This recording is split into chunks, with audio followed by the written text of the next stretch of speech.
Hi guys, welcome back to CRYPTID'S Den.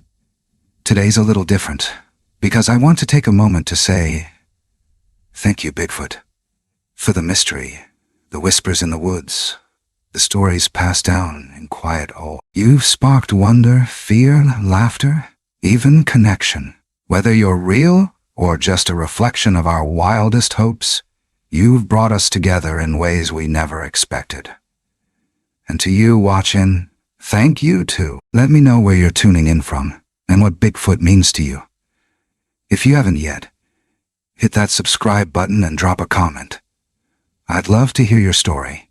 Now, let's get into it. Have you ever believed that something not quite human, something no one else would believe in, could save your life? I didn't. Not until I vanished for 3 days in a snowstorm deep in Stillwater Ridge, trying to scatter my brother Jake's ashes, just like he asked. I had no signal, no food, a broken rib, a twisted ankle, and no way back. I thought I'd die out there, but just when the pain became unbearable, something stepped out of the mist. It wasn't a bear, and it wasn't a man. It was massive, covered in dark fur, with eyes that looked straight through me, sad, ancient, and strangely kind. It didn't attack. It helped. It brought me dry roots and berries. It lined my shelter with moss. It built a fire with resin and old wood. I didn't understand. I still don't, but for 3 nights it stayed. And I called it, silently in my mind, Mercy. I'm Mara Elkins. I was a photo editor from Missoula. And yes, I survived. I came back with a carved walking stick. Symbols I can't read. And one photo I managed to save. Sunrise in the forest, with something tall and blurry standing just beyond the trees. When the rescue team asked who helped me, I just said, a man who knew silence. I never tell this story to convince anyone. I tell it to say thank you. If you've ever lost someone, if grief has ever frozen your heart, this story is for you. Because maybe, just maybe, the forest listens. I remember the heat of the engine still lingering when I stepped out of the SUV. It had been a long drive up Stillwater Ridge, but the silence that greeted me as I opened the door was louder than any radio static I'd left behind. The trees stood like they hadn't breathed in decades. No birds, no wind, just that strange, pressing stillness, like the whole forest was holding its breath. I pulled the wooden box from the passenger seat. My fingers lingered on the smooth grain longer than I meant to. Jake had always hated silence, said it reminded him of the hospital room after Mom passed. Too clean, too quiet, too final. But here I was, carrying what was left of him to the only place he'd ever asked to go back to. I slung my camera bag over one shoulder, gripping tighter than I needed to, and began down the narrow trail that barely existed anymore. Nature was reclaiming it fast. Moss eating the edges, roots curling like fingers under the leaf litter. I hadn't been back here since we were kids, since before the fire tower was abandoned. But the memories walked ahead of me, brushing against my arms like ghosts. The sun was starting to dip behind the ridge when I reached the clearing. The outpost was still standing, if barely. Its wood dark with years of rain and rot, windows clouded like cataracts. I stopped by the base of an old pine, its roots twisted and solid, and dropped to my knees. I didn't say a prayer. I don't think Jake would have wanted one. Instead, I opened the box, hands trembling a little more than I'd expected, and whispered, I kept my promise, Jake. One last trip. The ashes poured out in slow motion, like the world had softened its pace for just that moment. I pressed the soil closed with the side of my fist. The cold dirt stuck to my skin.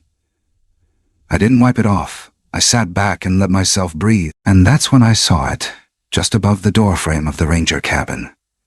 A carving. Rough. Primitive. A spiral maybe 4 inches wide, scratched deep into the old wood like it had been done in a hurry. It wasn't there when we were kids. I would have remembered. It wasn't graffiti, not like what bored teens leave behind. It felt older, intentional, like whoever made it wasn't trying to mark territory, but leave something behind. A message only they understood. I didn't like how the air shifted around me, how the golden light turned thinner, colder. My camera came up almost out of habit. The viewfinder clicked into focus. I took one shot, just the tree line beyond the cabin, just to test the exposure. Then I looked at the screen. There was something in the frame. Not a branch, not a shadow, a figure. Tall, black, humanoid, standing maybe 30 feet away, between two pines. The shape was vague, like smoke trying to take form, but it was there. I whipped around. Nothing, just the forest, just that impossible silence again. I checked the photo once more. It hadn't changed. The thing, whatever it was, had been standing there watching. I told myself it was a trick of the light, something the lens picked up that the naked eye couldn't. But that didn't make the air feel any less heavy, or the hair on my arms lay flat again. I backed away from the clearing, not turning my back to the trees. My boots crunched dry needles. Every step felt too loud, like I was disturbing something I wasn't supposed to. The sun was gone now, swallowed whole behind the mountain ridge.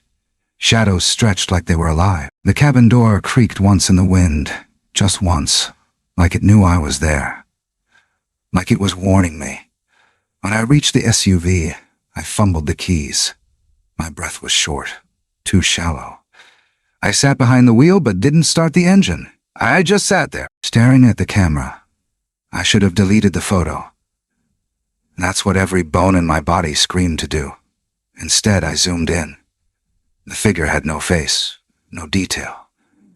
But the posture, shoulders hunched, knees slightly bent, felt unnatural, like a creature learning how to imitate standing. I don't remember starting the car. Only the way the trees blurred past the windows on the way down. I didn't look in the rearview mirror. That night, I stayed in a motel an hour south. I kept the camera wrapped in a towel in the bathroom, like that could block it out. But sleep never came. I just stared at the ceiling, replaying that moment in the clearing. The silence, the mark, the shadow in the lens. I told myself it was just grief, that my mind was reaching for signs, for meaning, because I was alone and heartbroken and tired. But deep down, I knew better. Something in those woods had watched me bury Jake, and it hadn't been human. I didn't know it then, but that was only the beginning. The forest wasn't done with me. Not by a long shot. I woke up to a different kind of silence, not the heavy frozen quiet of grief like the day before, but the tense, waiting kind, like something in the woods was pacing behind the trees, just out of view. My breath fogged the inside of the windshield as I sat in the driver's seat, staring at the tree line, waiting for the unease to pass. It didn't.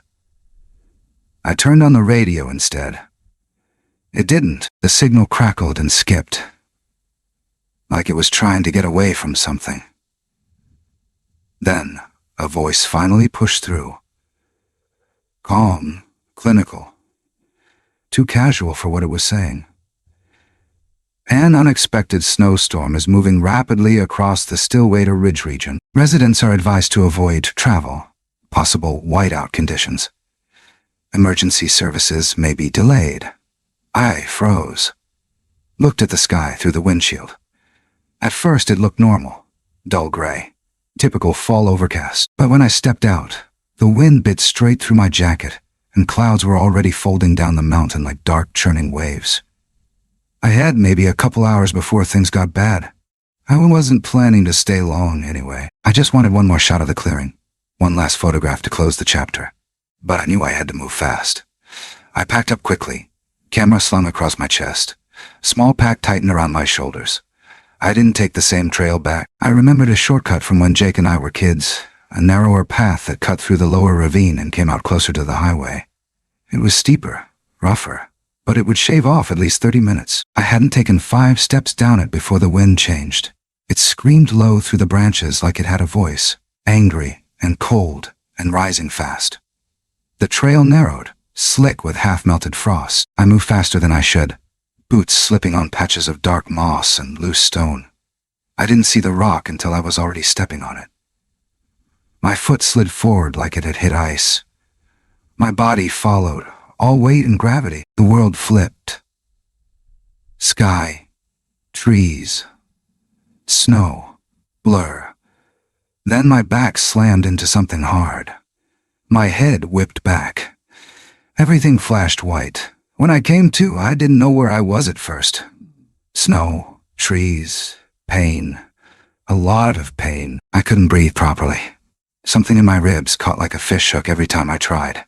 My ankle was screaming too, already swelling under my boot, tight and throbbing. I reached down to feel it and winced as my fingers brushed the bulge that had no business being there. I looked up. The edge of the ravine towered at least 10 feet above me.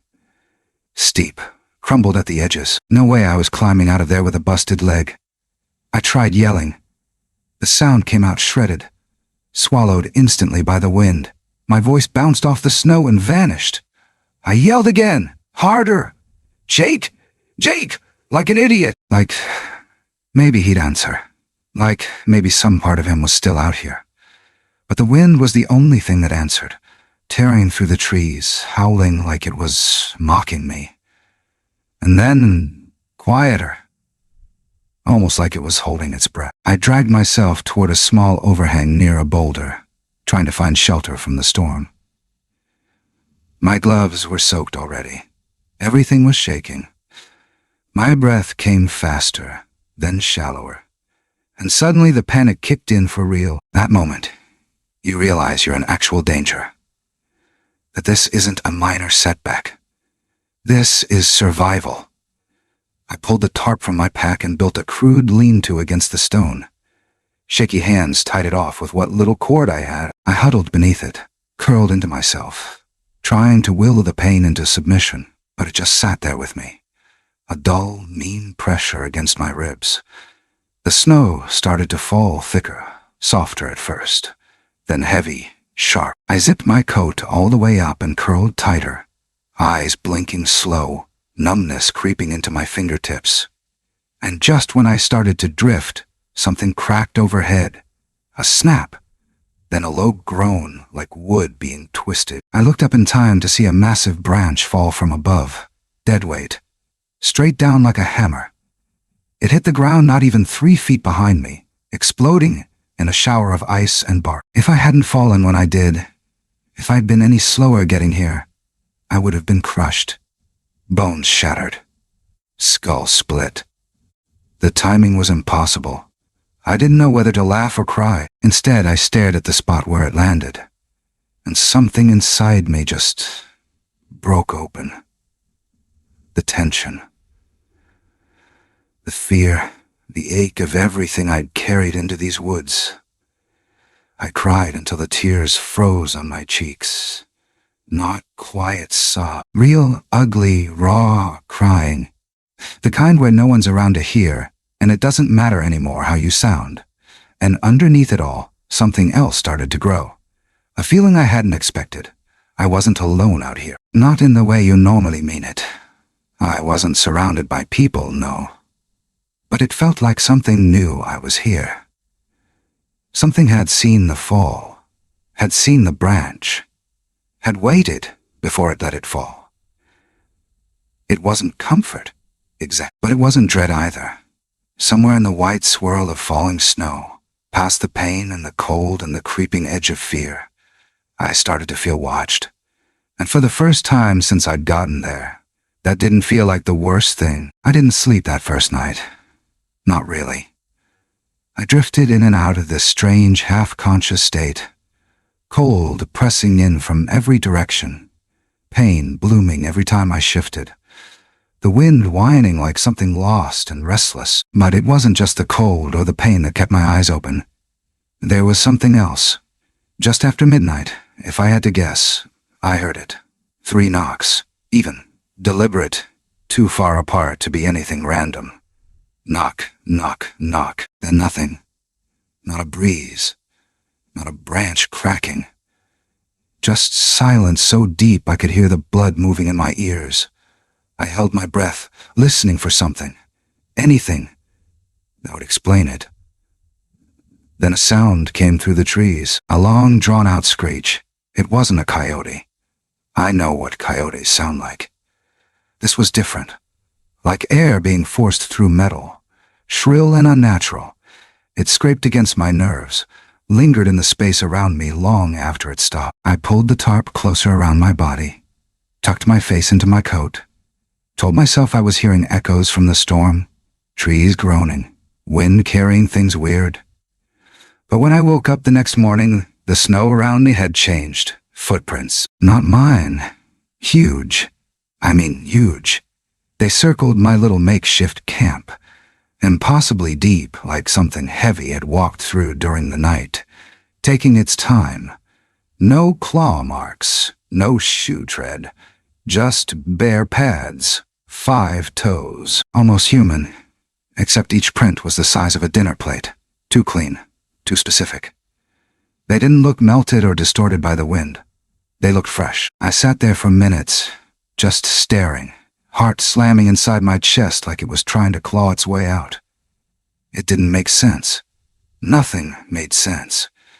If something quite big had come near me in the night, why didn't I hear it? Why didn't it attack? I should have been terrified, but I wasn't, not completely. It felt like whatever it was had just been watching, and somehow that felt worse. I tried standing. My ankle screamed the moment I put weight on it, sending a white flash through my skull. I dropped down again, teeth clenched, head spinning. My ribs burned with every shallow breath. I needed warmth, food, a plan. I pulled out the crumpled letter from Jake's journal. It was the last thing of his I kept with me. He wrote it a year before he died, rambling on about Stillwater Ridge, about the silence, about feeling like the woods were more alive than people knew. He sounded unhinged when I read it the first time.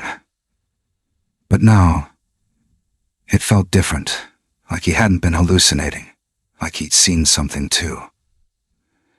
I read it out loud, slowly, just to hear another voice, even if it was only his words through my mouth. That's when I noticed the light, a glint, barely there, just beyond a clump of rocks, tucked under a shallow overhang maybe 30 feet away.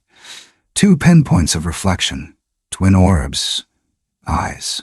They didn't move, they didn't blink, just stayed locked onto me. I froze. Every nerve in my body lit up, and yet I didn't feel hunted. It was like being studied, not like prey, like a puzzle. I looked down, heart pounding, pretending I hadn't seen them. I didn't want to provoke anything.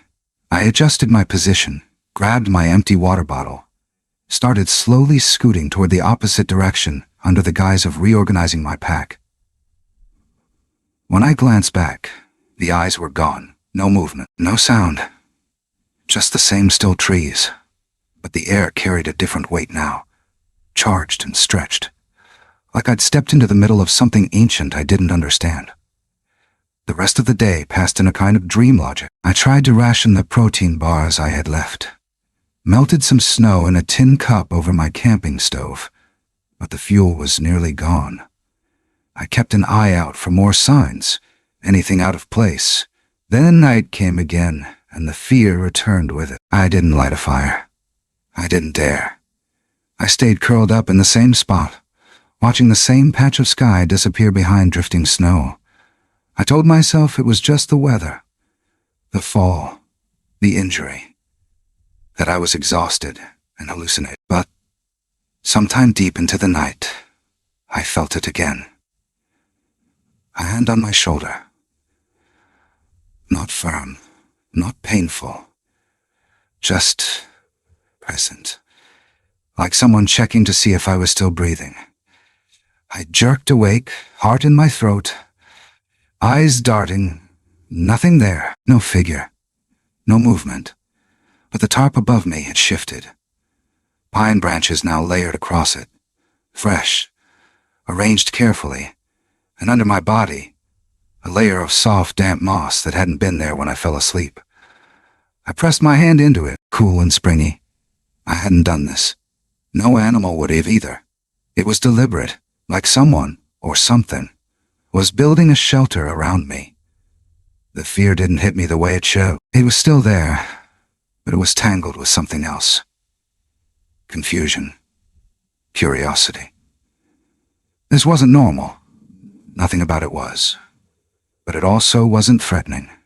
Not in the way people expect the unknown to be. Who, or what, would take the time to do something like that? I didn't know. But I didn't feel alone anymore. Not in the way I had before. And that should have been comforting. But it wasn't. Not entirely. Because the real question was, why was it helping me stay alive? I must have blacked out again. I don't remember falling asleep. Just flashes.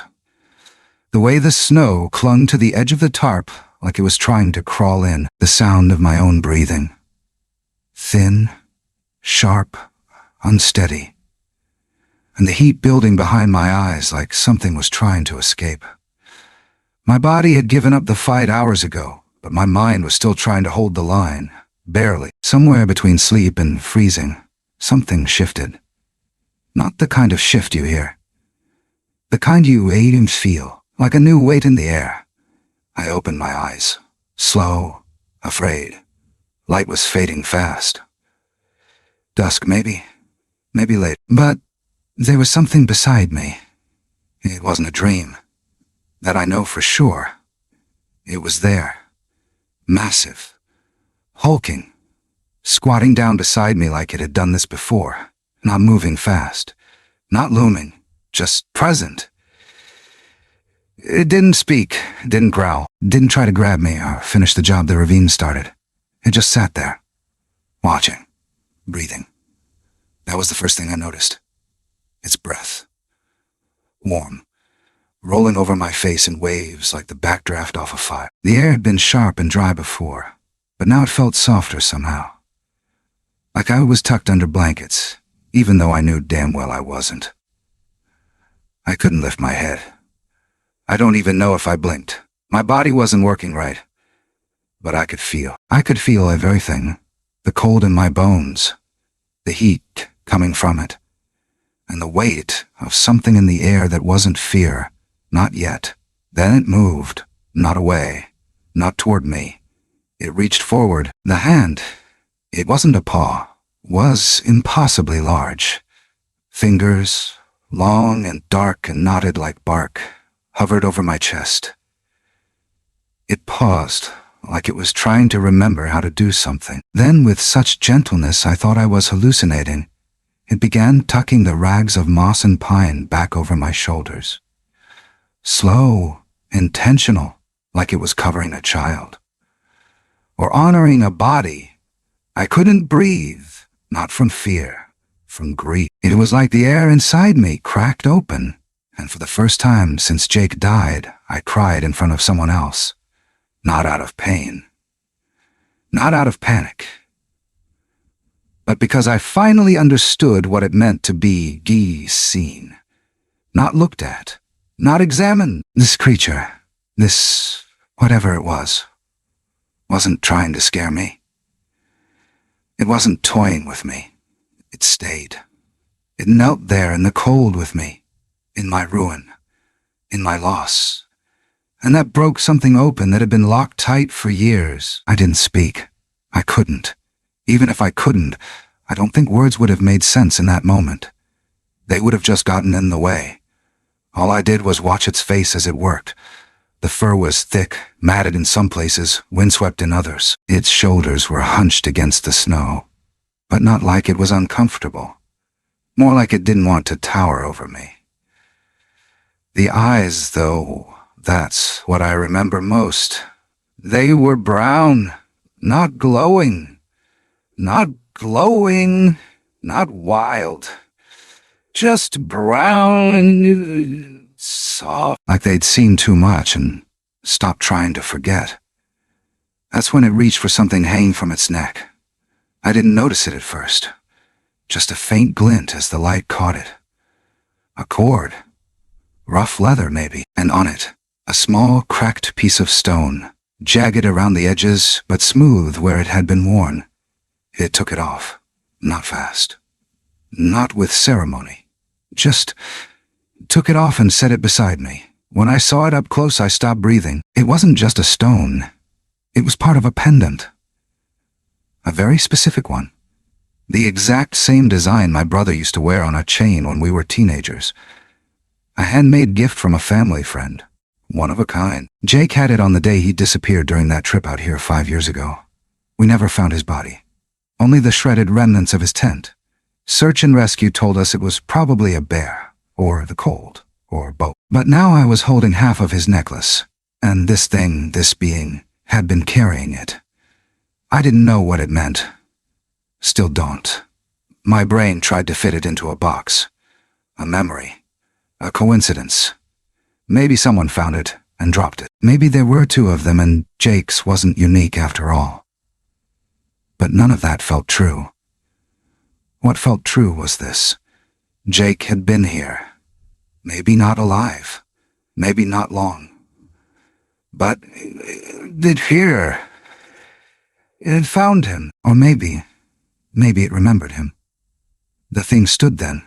No noise. No threat. Just a long, slow rise like trees lifting in the wind. It looked down at me one more time, not searching for a reaction. Just being sure I was still breathing. Then it stepped back, into the trees. Gone before I could find the will to call after it. But it had left something behind besides the pendant. A stillness. Not the frozen kind that had haunted me since I first arrived. This was quiet, like the woods were exhaling. Like something had finally shifted. Like I wasn't going to die there. Not yet. I woke with the sense that someone had been watching me sleep. Not in the usual paranoid way, but like I'd been under quiet surveillance. The kind that doesn't mean harm, but doesn't promise safety either. I blinked hard, forcing sleep out of my vision. The snow had lightened during the night, falling in slow, quiet flakes that clung to everything like dust on old glass. My tarp shelter was still intact, but the air felt different. Warmer somehow. Not in temperature, but in tension. I sat up slowly, wincing as my ribs reminded me they were still cracked, still angry. Then I saw it, a fire. Not a blaze, just a careful, modest stack of coals still glowing beneath a cone of split twigs. The kind you'd make if you how to survive. Not just some chaotic pile of sticks. It was crafted, built with intention. Stones placed in a ring around it, old school style, smoke trailing upward just enough to blend into the gray sky. I stared at it like it might disappear if I moved too fast. I hadn't built it, and I sure as hell hadn't seen anyone else. I leaned closer, placing my hand near the edge of the heat without touching the flame. It was warm, real. Someone had lit this. Yeah, for me, it hadn't been lit long. Maybe just before dawn, but long enough that it survived the night without fading out. I whispered it under my breath, like I needed to hear it out loud. No way you did that. It didn't respond. Of course, it didn't. But something else did. A sound, soft, distant, rhythmic.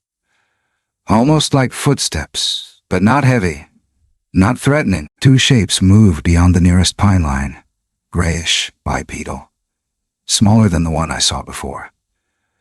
They were cautious, but not afraid, like wild animals used to moving through the world unseen. They stepped closer, never making direct eye contact. One of them carried something. A small bundle of something green and red. Roots, leaves, winter berries. They stopped maybe 10 feet away from the fire, knelt, and placed the offering near the embers.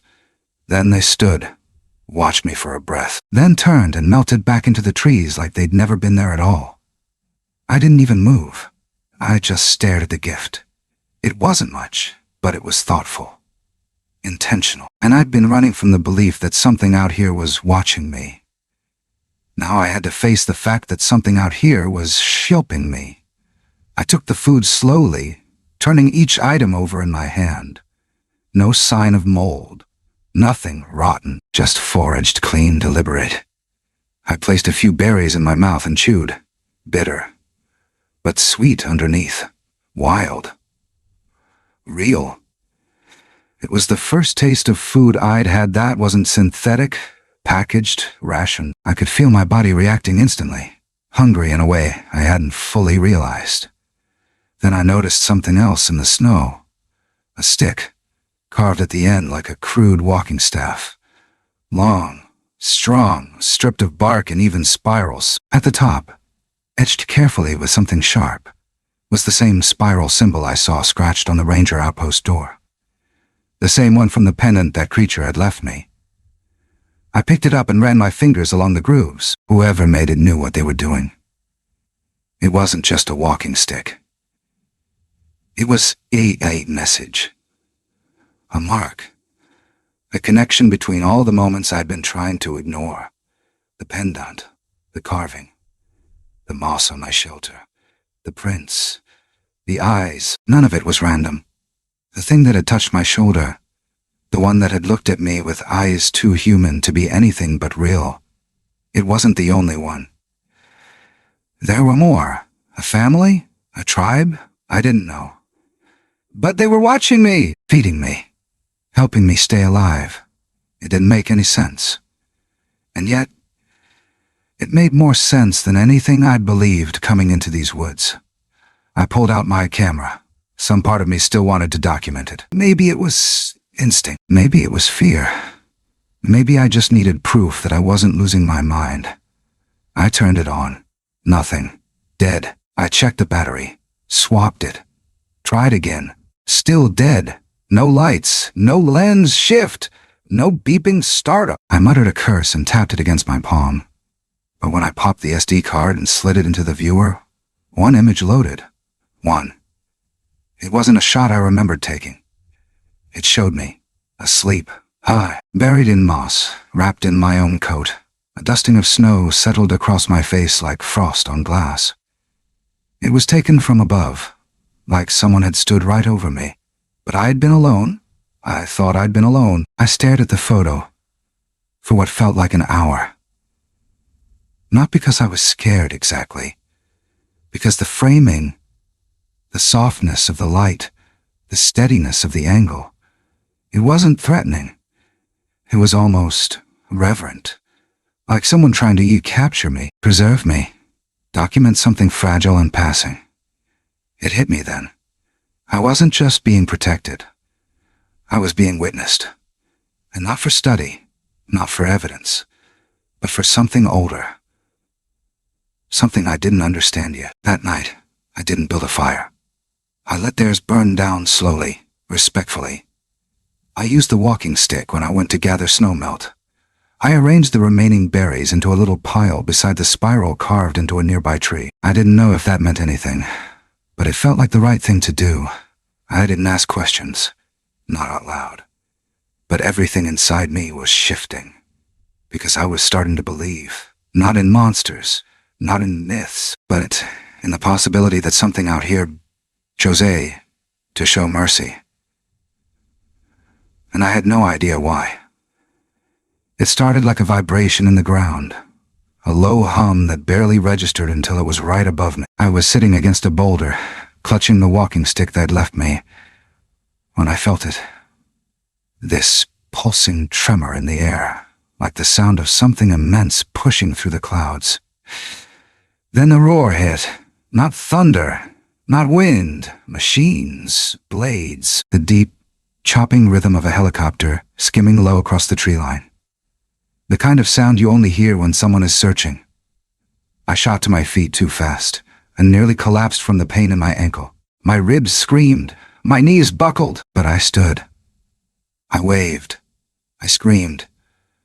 I grabbed a handful of pine needles and old bark and shoved it into the dying embers of the fire, trying to coax smoke. It barely took. Not enough. I remembered something from survival training. Pine sap burns, sticky, black hot. I dug into the tree beside me with the edge of my camera's broken tripod and scraped a handful of resin into the flame. It lit like a torch, belching thick, oily smoke.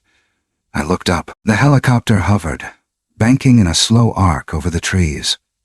I screamed again, louder this time, throwing my arms up, waving the walking stick like a flare. The trees made it hard to see, but I caught a glimpse of its belly, white lettering, red stripe. Search and rescue. Real. Tangible. Human. I was going to make it out. Then I heard a crack behind me. Not from the snow, from movement. I turned and froze. It was there again. The tall one. The same one who had watched me. The one who had touched my shoulder. But this time it wasn't crouched. It was standing full height, a wall of fur and breath and presence, its face half-shadowed beneath the canopy. But those eyes, those same brown eyes, locked on me like it knew what I was about to do. I didn't move. Neither did it. It didn't reach for me. Didn't growl, didn't charge. It just looked at me, not with anger, not with warning, with sadness. Like it knew I had to go, like it didn't want me to. Then its gaze shifted up, to the sky, to the skaged. It turned back to me, tilted its head. A message. I didn't understand it, but my legs did. Because I found myself hesitating. The smoke kept rising, curling into the sky like a plea. The chopper banked again, passing overhead. Close enough to see the underbelly. Close enough for someone to see me if they were looking in the right place.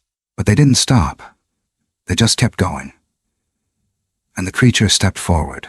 Not aggressive, not pushing me back, but in front of me. Between me and the clearing, I backed up a step, confused, panicked.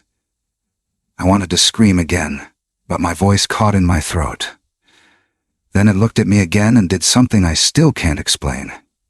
It pointed, not toward the sky, toward the ridge. There was a break in the trees, barely visible, but lit now by a strange kind of glow. Not fire, not moonlight. Just a faint shimmer of sun, low and golden, bleeding over the edge of a stone outcropping I hadn't noticed before. It was showing me a path, a way out, not toward the helicopter, but away. I looked back once more, watching the rotor wash disappear into the snow. The sound faded, swallowed by the forest, and something in me cracked. I dropped to my knees in the snow and screamed. Not words, not anger. Grief, desperation. The unbearable weight of almost. I hit the ground with both fists, over and over, until my arms gave out, until the cold turned my knuckles numb. I buried my face in my coat and sobbed. I had come so far. I had survived everything, and just like that, the chance was gone. Swallowed by trees, buried under noise. The forest had let me live, but the world outside hadn't even noticed. I felt the snow fall around me.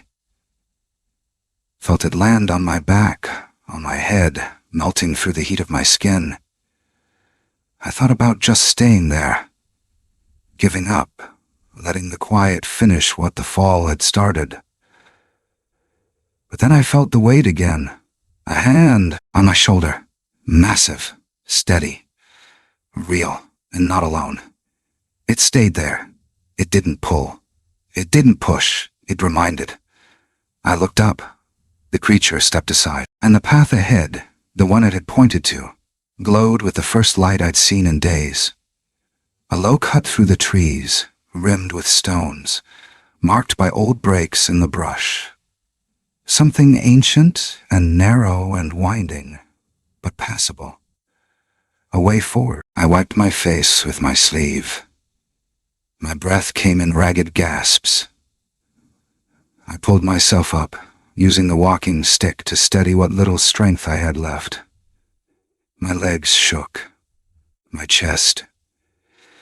I took a step, then another, and I didn't look back. I kept moving because if I stopped, I knew I'd break again.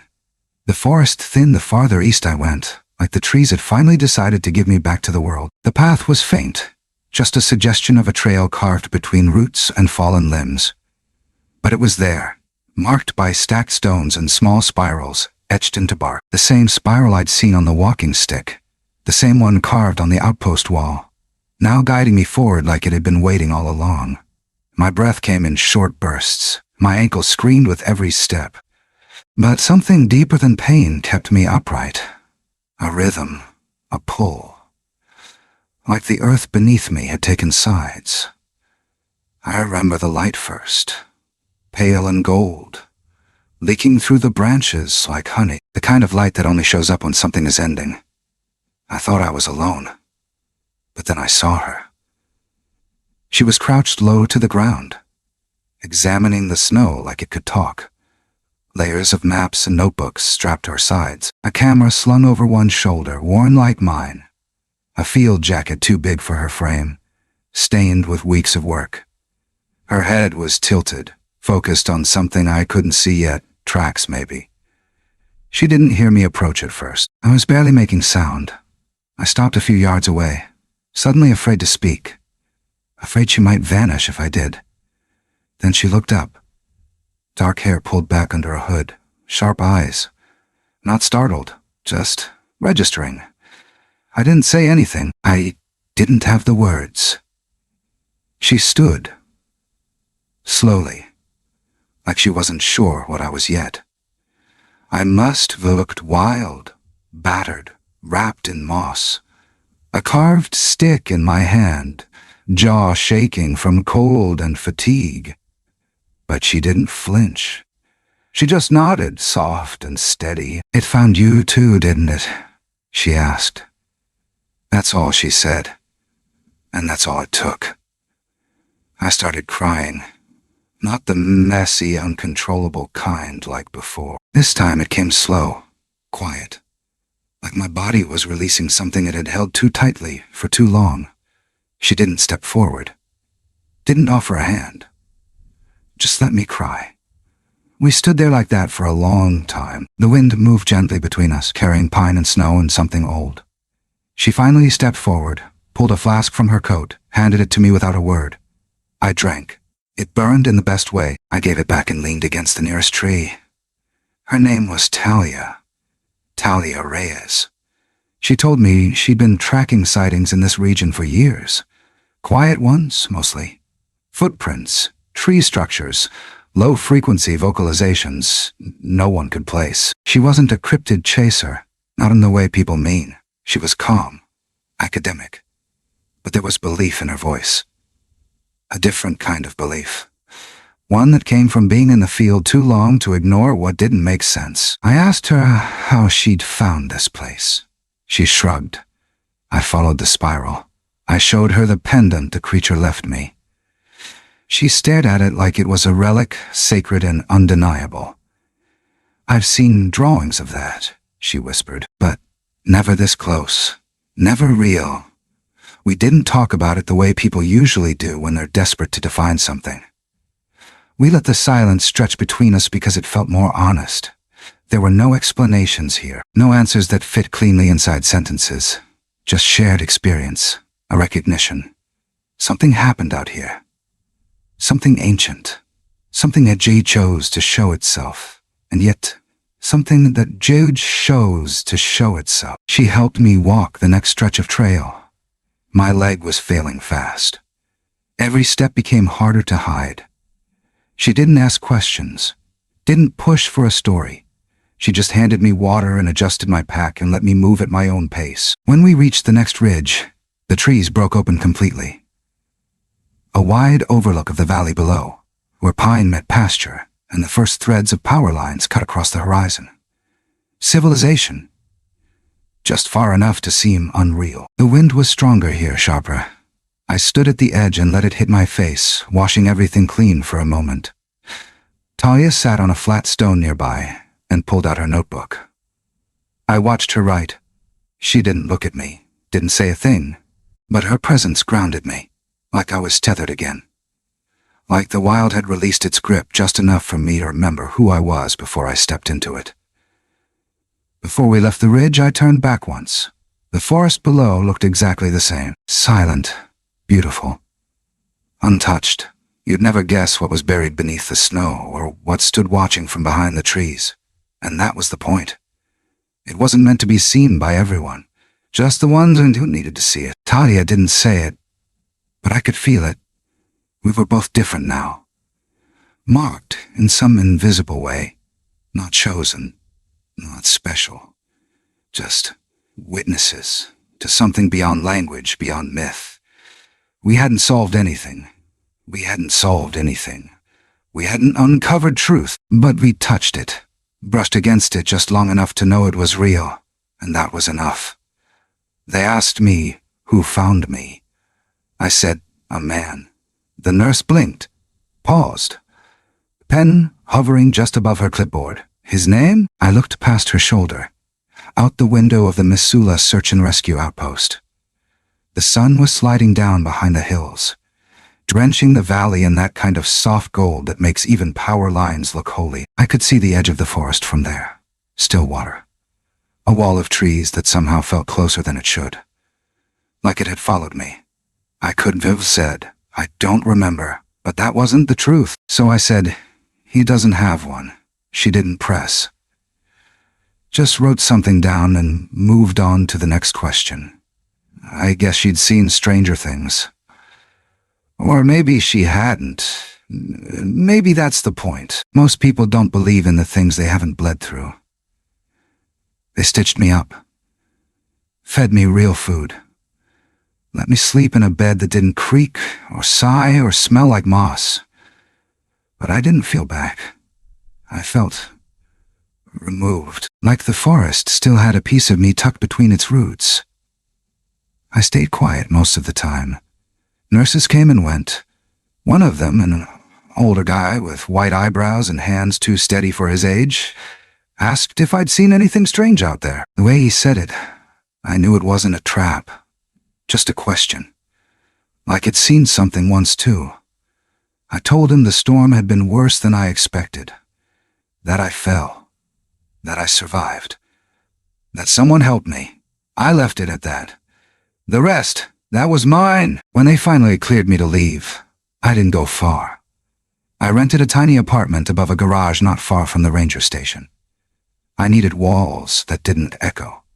I needed to feel ground under my feet that didn't shift like snow. I started writing again. Nothing fancy. Just notes. Observations. Memories before they got too soft around the edges. I called it The Kindness of Shadows. Not a book. Not a manifesto. Just a long letter to anyone willing to see without proof. I kept a few things. The walking stick. It hangs on the wall now, just to the left of the only photo I brought with me from my old house. Jake smiling, crooked and wild-eyed, holding a fish too big for the frame. Next to that, I keep the spiral pendant. And under all of it, tucked in the corner of the frame, is a photo I never took. Stillwater Ridge. Midday light pouring through a gap in the trees. Snow untouched. Perfect. Silent. And in the distance, half concealed in fog, is a figure. You wouldn't notice it at first. It's too subtle, too clean. You could mistake it for a shadow. But if you stare long enough, if you wanting to see it, you will.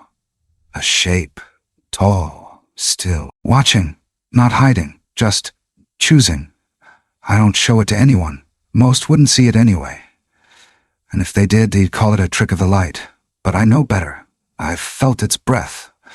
I've heard the forest shift around it. I've wept under its silence. What haunts me most isn't fear. It's gratitude. Something found me in that snow. Not because I deserved saving, but because it chose to. That's what no one understands. We look for monsters in shadows, but sometimes the shadow is the mercy. Sometimes it kneels beside you and stays.